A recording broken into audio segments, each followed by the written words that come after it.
Bonjour et bienvenue sur Radio Mangalala. Dans cet épisode, on va parler de JJ Lito Kisombe. Eh bien, comme vous le savez, JJ Lito, il paraît, fait l'objet actuellement de polémiques autour de son agression aux mains de Anthony Tshisekedi. Pour l'instant, rien n'a été confirmé, mais on va parler de sa vie et de son enfance. Eh bien, JJ Lito Kisombe, souvent simplement appelé JJ Lito, est un jeune Congolais originaire de Kinshasa. Né au sein d'une famille modeste, mais politiquement connectée, il est le neveu du politicien Yves Kisombe, également connu sous le nom de Tchotchoumani Kisombe, un cadre influent dans la scène politique congolaise. Ancien proche de Vital Kamerhe et actuellement en quête de poste ministériel au sein du régime présidentiel. JJ Lito est le fils de Jennifer Kisombe, parfois appelé Lito ou Seti dans les discussions familiales, sœur d'Yves Sombe, est décrite par certains proches comme une femme naïve dans les tensions internes à la famille.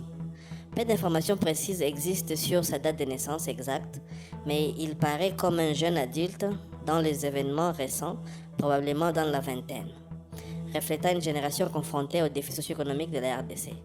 Sa famille élargie est marquée par des divisions internes exacerbées par l'actualité. Les oncles de JJ Lito, dont Yves, se positionnent souvent en médiateur ou en protecteur de l'image du pouvoir en place, ce qui conduit à des accusations de trahison ou de lèche-botte de la part des critiques en ligne. JJ Lito lui-même n'est pas une figure publique établie avant 2025. Son émergence dans l'espace médiatique est liée à un incident violent survenu en octobre 2025, qui l'a propulsé au centre d'un débat national sur l'impunité et les privilèges familiaux au sommet de l'État.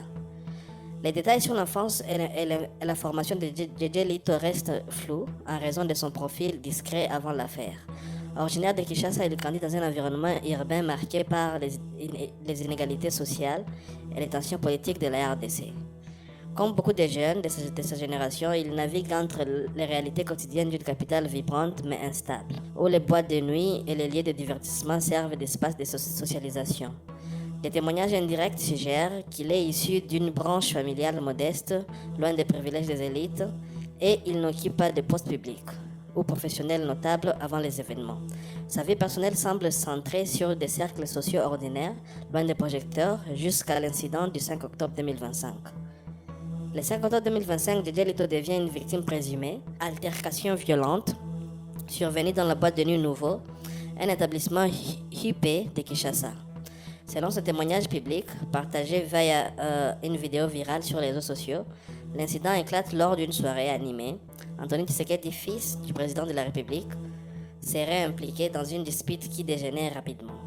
JJ Lito décrit avoir été agressé physiquement par Anthony et ses gardes du corps, membres de la garde républicaine, une unité d'élite sous l'autorité directe du président.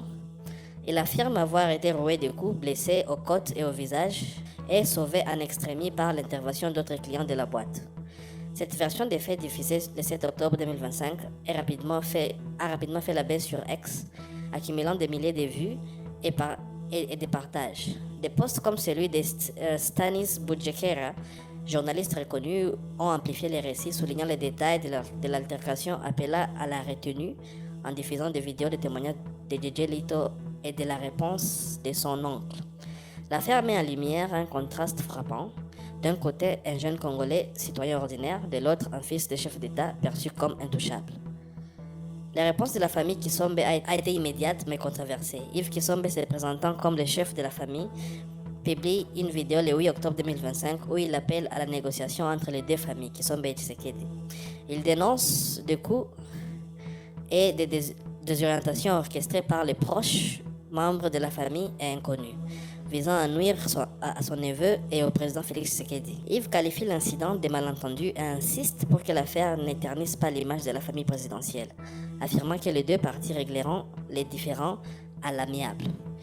Il mentionne même la naïveté de la mère de JJ Lito, Jennifer, et critique les tantes Seti et Lito pour leur rôle présumé dans l'escalade. Cette position a suscité une vague de critiques sur les réseaux sociaux. Des utilisateurs accuse Yves de trahir son neveu pour plaire au pouvoir, notant que la garde républicaine responsable de la sécurité d'Anthony relève directement du président. Des appels à la mobilisation pour protéger JJ Lito se multiplient, avec des posts comme celui de Irengue Balengue avertissant qu'il vit sous menace à Kinshasa et que le régime cherche à étouffer l'affaire.